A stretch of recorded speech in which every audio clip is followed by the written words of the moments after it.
İstanbul'un simgelerinden biri olan Çamlıca Tepesi'ndeki televizyon vericileri hem insan sağlığını tehdit ediyor hem de kentin silüetini olumsuz yönde etkiliyor. Peki televizyon vericileri kaldırılacak mı? Uzman konuğuna soracak şimdi bizim için A Haber muhabiri Ramazan Almaçayır.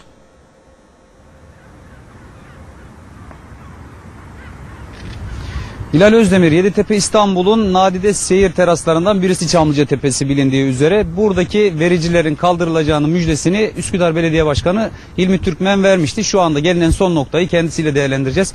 Efendim hoş geldiniz yayınımıza öncelikle. Hoş bulduk, teşekkür ediyorum. Gelinen son nokta nedir? Gerçekten İstanbul'un sayılı teraslarından birisi Çamlıca Tepesi, ancak görüntü kirliliği olarak bunlar hala duruyor. Şu an hangi boyutta efendim? İsterseniz sizin cümleyi şöyle düzeltelim. İstanbul'un sayılı terasları dediniz ya, dünyanın sayılı terasları diyelim. Dünyanın en güzel yerlerinden birisi biliyorsunuz. Çamlıca, İstanbul, Üsküdar. Daha önce ifade ettiğimiz gibi sizinle birlikte burada canlı yayında bu Çamlıca'nın en güzel tepesindeki bu anten kirliliğini buradan tamamen toparlayıp Küçük Çamlıca'da tek kule altında toplamayla ilgili bir müjde vermiştik. Şu anda o çalışma hızla devam ediyor. Küçük Çamlıca'da temel ve güçlendirme çalışmaları aşamasında. İnşallah bu yıl bitmeden 2016'nın sonuna doğru bu antenlerin tamamı ortadan kaldırılacak ve tek çatı altında inşallah Küçük Çamlıca'da yine hizmet vermeye devam edecektir. Dolayısıyla Büyük Çamlıca'daki bu Çamlıca Camii'nin o güzel minareleri, kubbelerin dışında, o güzelliklerin dışında hiçbir çirkin görüntü asla olmayacak.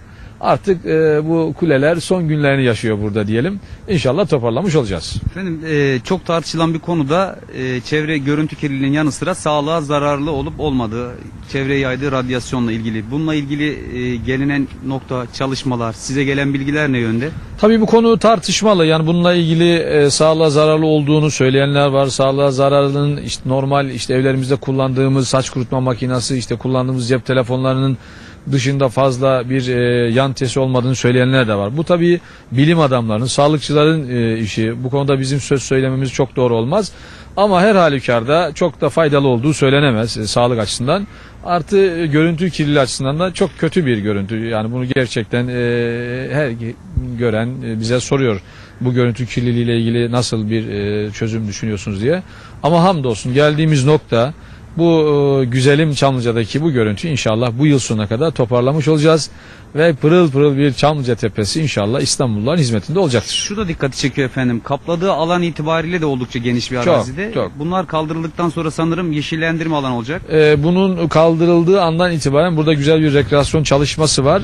O eş zamanlı yürüyecek. Yani kaldırıldığında alttaki çalışması da tamamlanmış olacak ki çok güzel bir Çamlıca Tepesi, Büyük Çamlıca Tepesi İstanbulluları bekliyor diyebiliriz bugünden. Çok teşekkür ederim. Çamlıca Camii'nin etrafıyla birlikte Çamlıca Camii komple 250 bin metrekare bir çevre düzenlemesi var ki cami aynı zamanda bir rekreasyon, bir sosyal yaşam alanı da ihtiva edecektir. İnşallah o günleri en kısa zamanda göreceğiz. Çok teşekkür ederiz.